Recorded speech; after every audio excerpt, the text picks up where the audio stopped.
Boa noite, paz do Senhor Jesus, glória a Deus. Os pais que ainda não encaminharam podem levar as crianças no Kids ali, acho que todos já foram. Eu gostaria de saber se nós temos pessoas que nos visitam pela primeira vez. Faz um sinalzinho com a sua mão, seja bem-vinda, Giza. Todos, nós ficamos muito felizes com a presença de vocês, vocês são respostas de oração para nós. Nós sempre oramos por ter pessoas novas na nossa igreja, então sejam muito bem-vindos no nosso meio. Então, igreja, nós estamos, aqui na nossa igreja, nós sempre temos séries de mensagens. E nós estamos, agora nesse mês, vivendo a série de mensagens Força. Nós já aprendemos nessa série de mensagens sobre a importância da oração na nossa vida diária, sobre buscarmos a força para viver mesmo em meio às tentações, às fraquezas. E no último domingo nós aprendemos mais sobre como manter uma vida devocional, né? A prática da oração, a prática de buscar a Deus todos os dias, de buscar a direção da palavra de Deus todos os dias. E hoje nós vamos conversar um pouco sobre a força da comunhão. O quanto nós adquirimos força com a comunhão, com isso que nós vivemos aqui nesse momento. Glória a Deus por esse louvor abençoado, avivado, né, que nos renova, que nos aproxima cada vez mais do Senhor. Eu sempre digo que a igreja reunida, cantando, adorando ao Senhor junto, é um pequeno ensaio do que vai ser na eternidade, do que vai ser na glória, né? Então, é muito bom nós aproveitarmos esse momento sempre como igreja, para louvar a Deus e dar o nosso melhor aqui, né? Porque Deus merece o nosso melhor sempre. Então, o texto base dessa mensagem de hoje está lá em Hebreus, no capítulo 10, do 24 ao 25. Vocês podem, quem trouxe Bíblia, acompanhar na sua Bíblia, ou vai estar no telão. E consideremos uns aos outros para nos incentivarmos ao amor e às boas obras. Não deixemos de nos reunir como igreja, segundo o costume de alguns, mas procuremos encorajar-nos uns aos outros, ainda mais quando vocês veem que se aproxima o dia. Então, igreja, quando eu recebi o tema dessa mensagem, que era a força da comunhão, a importância de nós congregarmos como igreja, logo me veio em mente assim, a comparação de um carro quando começa a ficar desabastecido. Quando vai dando aquele sinalzinho lá no painel que está no reserva, que está acabando o combustível. E aí, se a gente ignorar esse sinal, o carro vai começar a falhar. Vai começar a dar vexame e vai parar. Nós vamos correr o risco de atrapalhar o trânsito, nós vamos correr o risco de causar um transtorno, ainda de receber uma multa.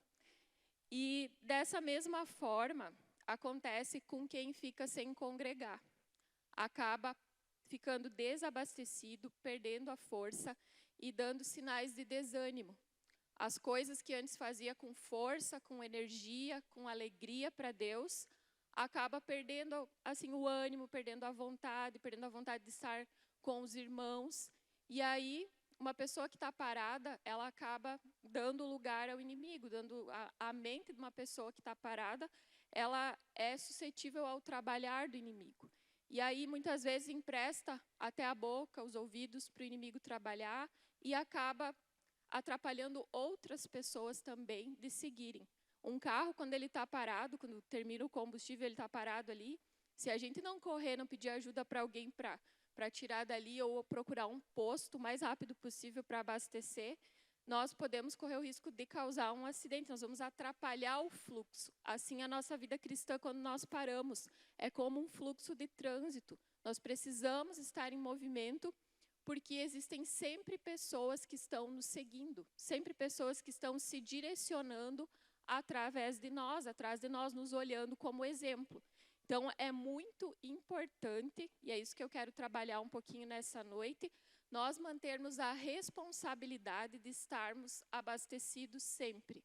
E o congregar, a comunhão, é algo fundamental para esse abastecimento. Aqui na igreja, nós recebemos palavra, nós recebemos a força da oração em família, da oração em conjunto. Essa oração ela tem muito poder. E não só nas celebrações, mas como nas orações que nós temos durante a semana, nos pequenos grupos, nós vimos sempre o agir de Deus e muitas respostas de oração nós recebemos sempre. Então, existe muito poder quando nós estamos reunidos como igreja buscando ao Senhor. E é sobre essa força da comunhão que nós vamos falar hoje. Eu quero apontar 3 razões, rapidamente com vocês, para congregar na igreja, para não deixar de congregar. E se você ainda não congrega em uma igreja, para que você queira congregar, estar ligado no corpo. Então, a razão número 1 é: a igreja, ela é o corpo de Cristo. Quem recebeu a guia pode preencher na sua guia. Lá em Efésios, no capítulo 1, versículo 23, fala: a igreja é o corpo de Cristo. Ela completa Cristo, o qual completa todas as coisas em todos os lugares. Então, existe um pensamento diabólico que está sendo difundido por aí, que é possível ser igreja sozinho, que é possível você acreditar em Deus, você acreditar em Cristo e buscar Deus da sua própria casa sozinho, sem congregar. E nisso, então, nós já acabamos de ler que não é possível, porque a igreja é o corpo de Cristo, Cristo é o cabeça da igreja. Não existe um corpo vivo sem cabeça, não existe uma cabeça sem um corpo, ambos se completam. A igreja, ela é o ajuntamento de todos que confessam a Jesus Cristo como Senhor e Salvador das suas vidas, que estão espalhados em diversas denominações por todo o mundo.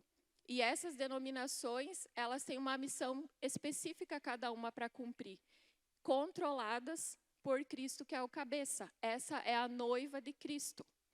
Jesus deixa claro a existência e a relevância da igreja local quando ele se refere às igrejas da Ásia, por exemplo, nos primeiros capítulos de Apocalipse, que ele pede para João, a visão de João, né? João escreve as cartas para 7 igrejas, onde Jesus as elogia, Jesus as corrige em algumas coisas, Jesus deixa um alerta para cada uma dessas igrejas locais.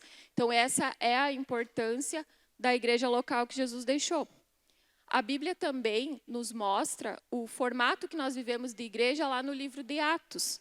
Quando o Espírito Santo desceu, a igreja estava reunida. A igreja lá no livro de Atos, ela mostra para nós que o povo se reunia todos os dias, no pátio do templo, no templo e nas casas. Era uma igreja, a igreja primitiva, quem lê a história da igreja, foi uma das igrejas mais perseguidas da história, as pessoas sofreram mais, mas assim, a gente às vezes fica pensando no poder, digamos, que essas pessoas tinham, a força que elas tinham para poder enfrentar tudo que elas enfrentaram. Eu digo que o segredo está aí, elas buscavam a Deus juntas, reunidas todos os dias. Então, aí existe um poder muito grande. Eles cumpriam juntos todas as ordenanças que Jesus deixou, porque Jesus veio para a terra e Jesus cumpriu as ordenanças na íntegra. Jesus se reuniu para participar da ceia com os seus discípulos. Jesus foi batizado nas águas. Então, isso ele deixou para que nós fizéssemos como família, como igreja, todos juntos. Jesus disse lá em Mateus 18:20, pois onde estiverem 2 ou 3 reunidos em meu nome, aí eu estou no meio deles. A igreja, então, somos nós reunidos. Lá em Tiago, no capítulo 5:16, fala assim: portanto, confessem os seus pecados uns aos outros e façam orações uns pelos outros para que vocês sejam curados. Então, aí fala o quê? Do poder da reunião, o poder de estarmos juntos, unidos. Mas aí, alguém pode dizer assim, mas eu posso, então, ter pessoas também na minha casa cumprindo as ordenanças. Aí eu digo que, para você ser um verdadeiro cristão, mesmo na sua casa, você vai começar a evangelizar pessoas e você vai dar frutos. E se você, então, está vivendo a palavra de Deus de verdade, logo as pessoas vão encher tanto a tua casa que ela vai se tornar pequena. E aí você vai precisar do quê? Você vai precisar de uma estrutura como essa. Essa estrutura aqui que vocês estão vendo, cadeiras, ar-condicionado, som, imagem, os banheiros, as salinhas das crianças, essa estrutura aqui não é a igreja. Essa estrutura serve à igreja, que somos nós juntos. Então, uma pessoa que Muitas vezes ela fala que ela quer ser igreja na casa dela, nada mais é que às vezes uma pessoa que está imersa no egoísmo, que ela não quer participar, não quer se envolver, e ela está criando uma religião para ela mesma, uma religião que não é verdadeira, porque a verdade está aqui em nós juntos. A verdade da palavra de Deus, ela tem um poder muito grande manifestado em nós juntos aqui reunidos. Quem não congrega contradiz tudo que Jesus deixou para nós. O que Jesus deixou para nós? Fazer discípulos e cuidar de pessoas. Cuidar uns dos outros. Foi isso que ele fez quando ele estava na terra. Então, foi isso que ele deixou para nós fazer. E aí, se você quer ser sozinho, como que você vai cumprir? Você vai ir contra, você vai ser uma contradição daquilo que Jesus deixou para nós. Quem despreza a igreja, despreza o plano de Deus. O plano que Deus fez para a humanidade é constituir uma família de muitos filhos que amam e adoram a Ele. É o que nós estamos fazendo aqui, reunidos, orando e adorando ao Senhor. Então, eu vou passar a segunda razão para que você congregue em igreja, para que ninguém desista da igreja e para que todos nós, venhamos a amar e cada vez servir mais a nossa igreja. Ponto 2, então, você pode preencher aí. A igreja é lugar de proteção.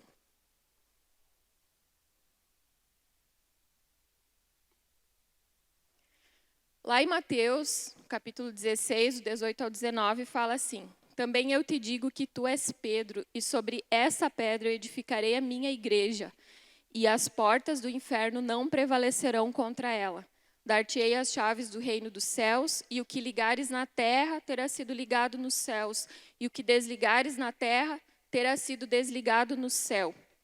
Então, essa palavra, Jesus mais uma vez está falando sobre o quê? Ele está falando sobre a igreja. E ele está falando sobre a revelação de onde a igreja está firmada. A igreja está firmada na revelação de quem Cristo é. Porque nessa ocasião ali de Jesus com os discípulos, ele pergunta para eles: quem vocês dizem que eu sou? E aí Pedro recebe uma revelação de Deus naquela hora e diz: tu és o Cristo, o Filho do Deus vivo. Então, Jesus fala para ele: tu és Pedro, e sobre essa pedra, porque é sobre essa revelação que a igreja será edificada, sobre a revelação de quem Cristo é. E é sobre isso que nós estamos edificados como igreja. E o inferno não terá poder sobre a igreja. As investidas do inferno não terão sucesso sobre a igreja. Por isso que se configura na igreja um lugar de proteção. Mas para aqueles que estão membros, para aqueles que estão congregando, para aqueles que estão ligados no corpo, a igreja é um lugar de proteção. Eu gosto então de comparar um lugar de proteção a uma família. E famílias, elas não são perfeitas. Todo mundo concorda que família tem problemas. Nós somos humanos, cada pessoa é diferente, cada pessoa tem uma personalidade, e nós causamos problemas, e pessoas causam problemas para nós. Então, uma família, ela é um lugar onde as pessoas vão nascer, onde as pessoas vão crescer, vão se desenvolver, para formar uma nova família. E na igreja é da mesma forma que acontece. Nós oramos pelas pessoas e as pessoas entregam a vida para Jesus e elas vão precisar do quê? De uma família, de um lugar onde elas vão ser cuidadas, mesmo que uma casa, onde elas vão ser nutridas, elas vão ser ensinadas, vão ser cuidadas. Se nós ganhar uma pessoa para Jesus e dizer assim, tá, ok, então agora você segue com a sua nova vida, você nasceu de novo, mas segue aí sozinho com a sua nova vida. Não, essa pessoa vai morrer. A mesma coisa que nós pegássemos um bebê, acho que todos aqui concordam, se nós pegássemos um bebê e abandonássemos um lugar, se ninguém achar esse bebê, ele não vai sobreviver. E é a mesma coisa que acontece uma pessoa que não está ligada, não está dentro de uma família, não está dentro de uma igreja quando ela aceita Jesus. Ela precisa do ensino, ela precisa do cuidado, ela precisa da nutrição, ela precisa da presença de pessoas. Nesse processo de desenvolvimento, então, de uma nova vida que nasce, uma família vai ter problemas para resolver, conflitos, normal, e na igreja também. Nós estamos todos numa caminhada. Todos aqui estão num processo de desenvolvimento.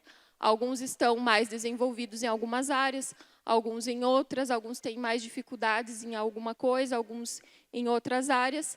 Mas nós precisamos aprender o quê? Nós precisamos aprender a resolver conflitos. Isso é algo fundamental para conviver em família e para conviver na igreja.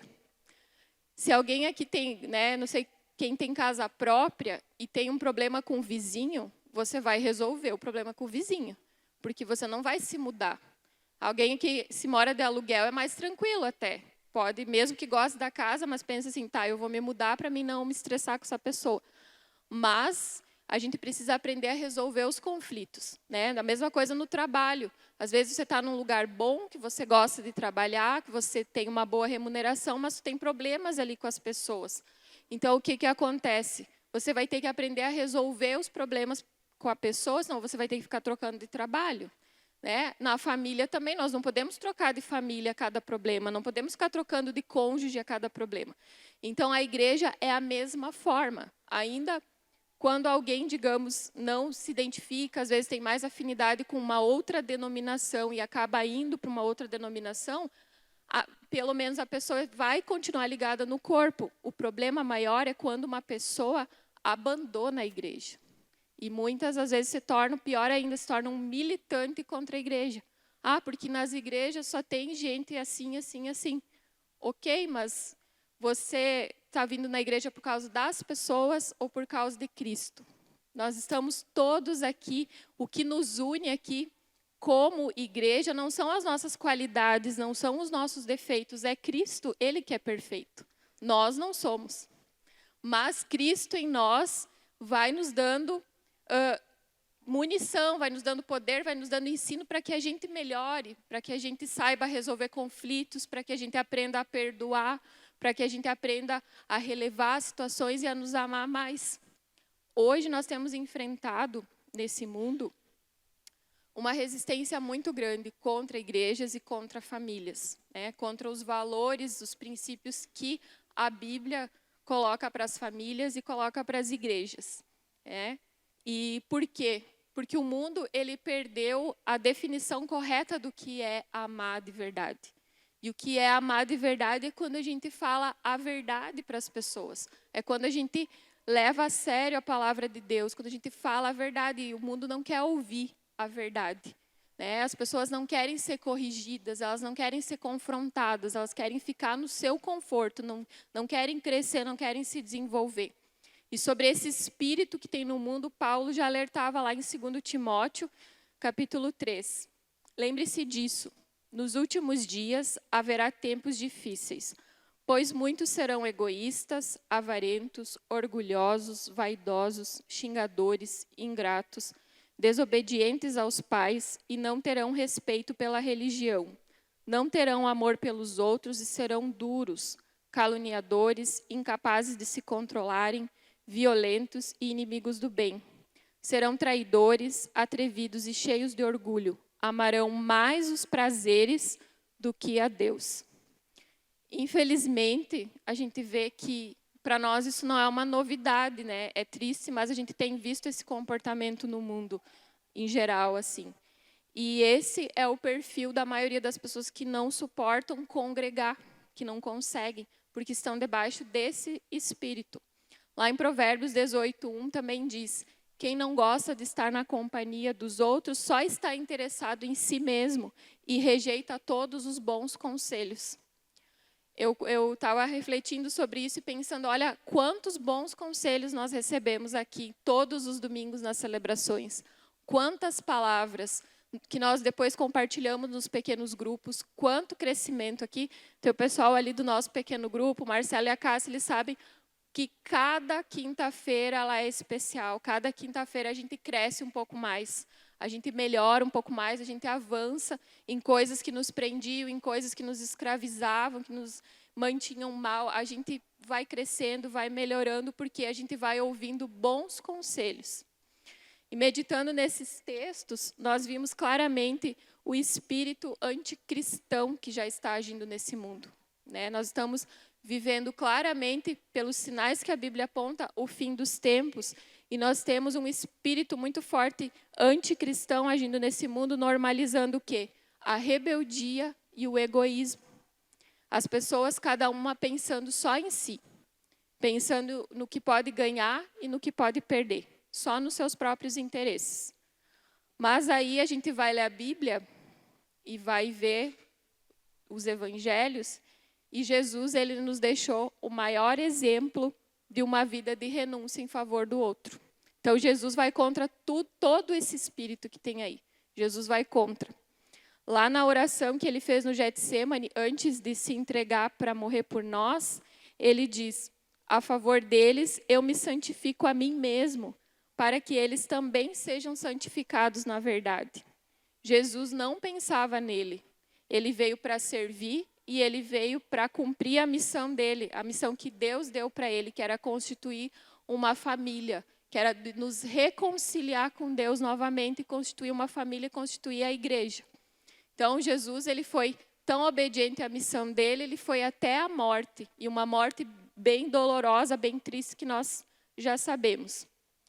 Hoje, tristemente, nós nos deparamos com uma geração até de cristãos, inclusive, que contrariam o exemplo de Jesus.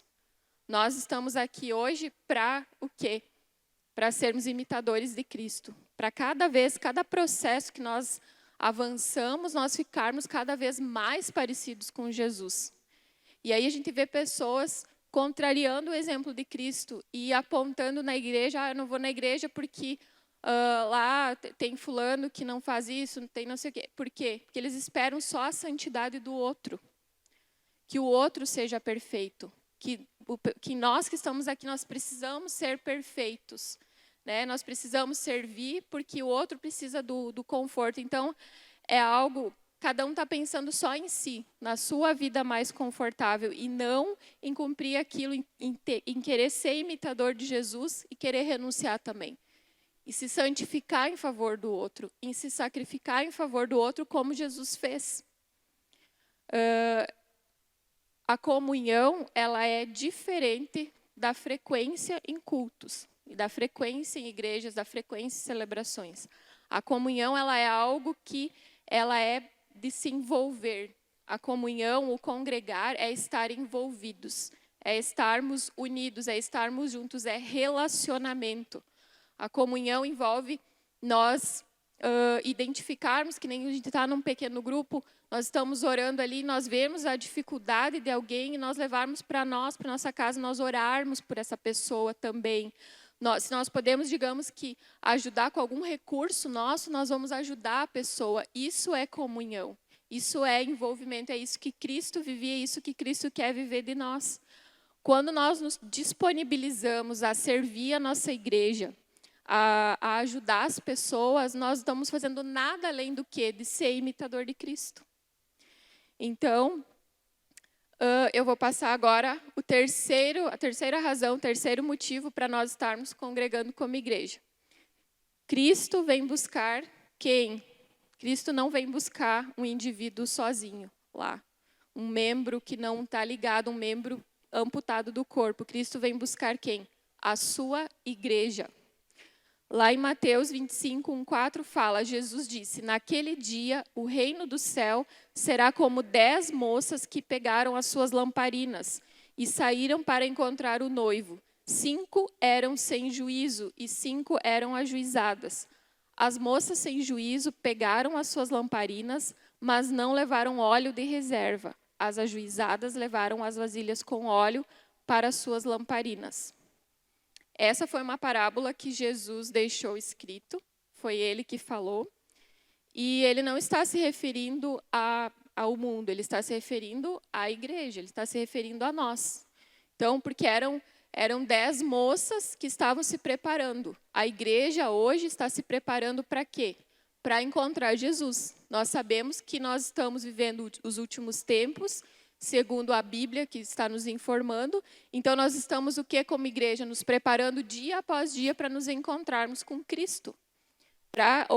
Ou ele vai romper as nuvens do céu, ou também aqui ninguém sabe qual é o dia da sua partida. Então, ou nós vamos partir para encontrar com Cristo, ou ele vai vir ao nosso encontro.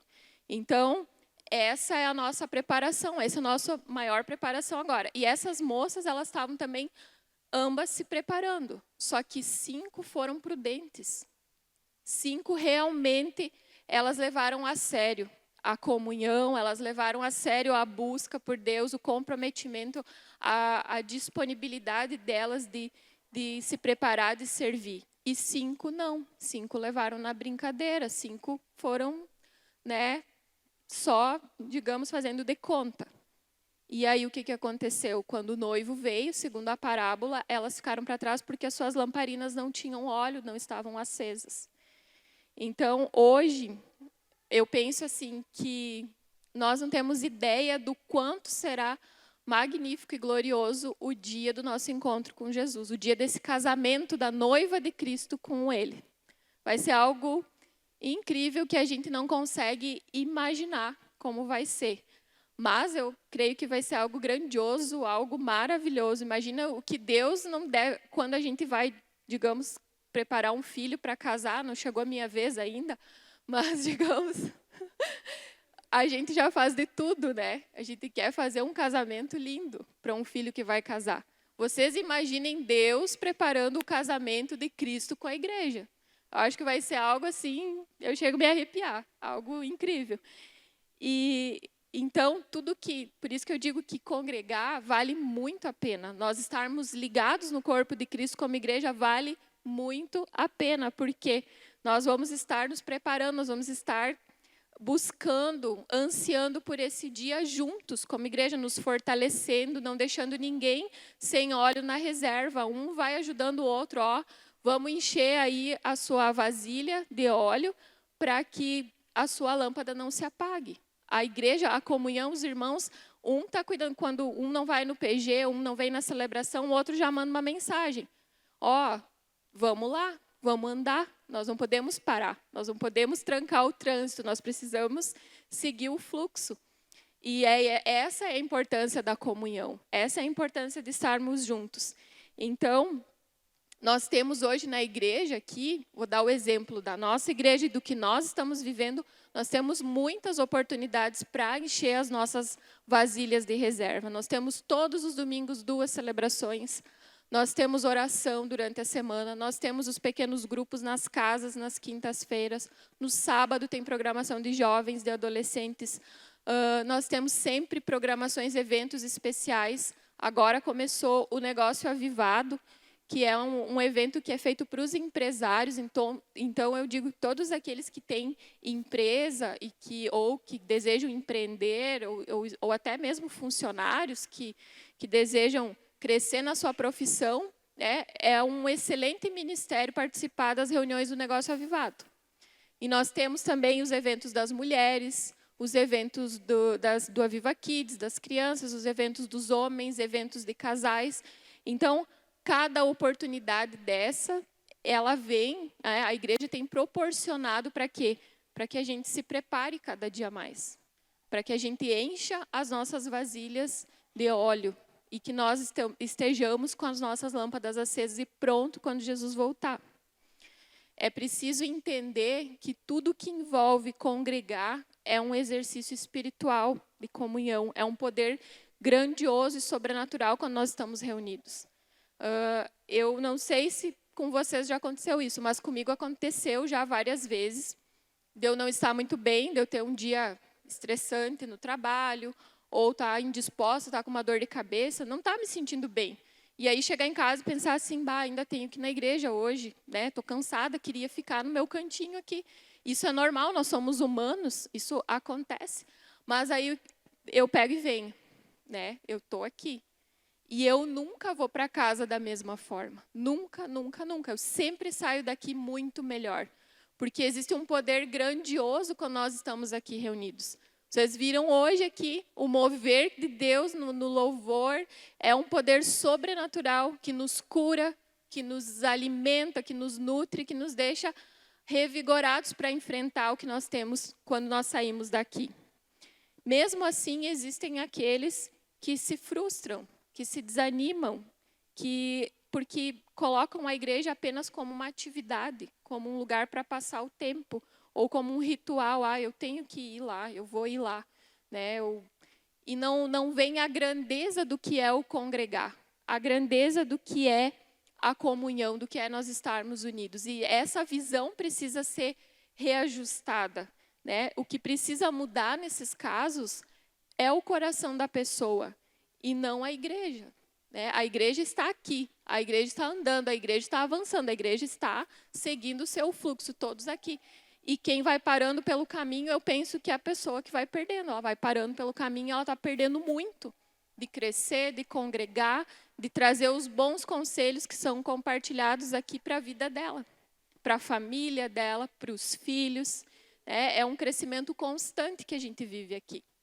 E nós precisamos, então, resgatar, pedir que Deus resgate em nós esse amor, esse prazer e essa alegria em congregar. Que Deus renove em nós. Que se chega aquele dia para vocês, como chega para mim, da gente estar cansado, né? Senhor, renova em mim a alegria de estar na tua casa. E um exemplo disso na Bíblia é Davi. Davi tinha um prazer e uma alegria enorme de estar na casa de Deus. Tanto que ele gostaria muito de construir o templo para o Senhor, para abrigar a presença do Senhor, mas não foi possível. Quem construiu foi seu filho Salomão.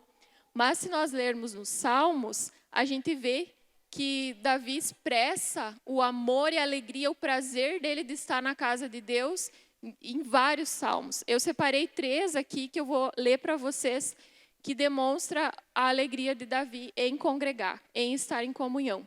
Lá no Salmo 27 ele diz: a Deus o Senhor eu pedi uma coisa, e o que eu quero é só isso, que Ele me deixe viver na sua casa todos os dias da minha vida, para sentir maravilhado a sua bondade e pedir a sua orientação. No Salmo 84 também fala: felizes os que moram na tua casa, sempre cantando louvores a ti. É melhor passar um dia no teu templo do que 1000 dias em qualquer outro lugar. Olha a empolgação e o amor que Davi tinha por estar na presença de Deus. Ele foi considerado, mesmo mediante todos os defeitos que ele tinha, ele foi considerado o homem segundo o coração de Deus. Por quê? Porque ele tinha prazer e alegria em estar na presença de Deus, em estar com Deus. Então, que a gente possa, a igreja, nessa noite, valorizar esses momentos que nós temos aqui, como igreja, como família, e nos esforçarmos mais. Como diz lá em Hebreus, no primeiro versículo lido, ainda mais que está chegando o dia, está se aproximando o dia de nos encontrarmos com Jesus. Então, nós precisamos nos esforçar cada vez mais e ir na contramão desse espírito que tem nesse mundo, que quer nos desencorajar de congregar, de viver família, de vivermos juntos. Hoje, se nós formos analisar nas notícias, existem muitas notícias de igrejas que não estão conseguindo se reunir, de cristãos que estão sofrendo, esse pessoal que está sofrendo lá na guerra, que nós estamos vendo hoje, eles não estão conseguindo congregar. Eles, né, as igrejas, os pastores, eles estão atuando, estão trabalhando, mas o quê? Para levar comida, para correr, e é tudo escondido, e eles estão correndo risco de vida o tempo todo. E assim acontece em várias partes do mundo. Saiu uma notícia também essa semana que na Coreia do Norte, eles invadiram um local de culto cristão e mataram pessoas. Então, hoje é um privilégio, é uma alegria, uma liberdade que nós temos aqui de estar reunidos como igreja, né? De nós podermos ir nos pequenos grupos, de nós podermos estar aqui. É uma alegria muito grande nós celebrarmos a Deus por esse privilégio, por essa liberdade. E o nosso papel como igreja é orar também por todos esses cristãos, irmãos nossos que estão sendo perseguidos no mundo, que estão com as suas liberdades cerceadas por causa dessas perseguições. E lutarmos também como igreja para garantir cada vez mais a nossa liberdade de cultuar o Senhor. Amém, igreja? Eu vou ler a conclusão agora para nós encerrarmos. Nunca deixe de congregar e seja abastecido com a força da comunhão até que Cristo venha. Glória a Deus. Vocês podem se colocar em pé por um momento.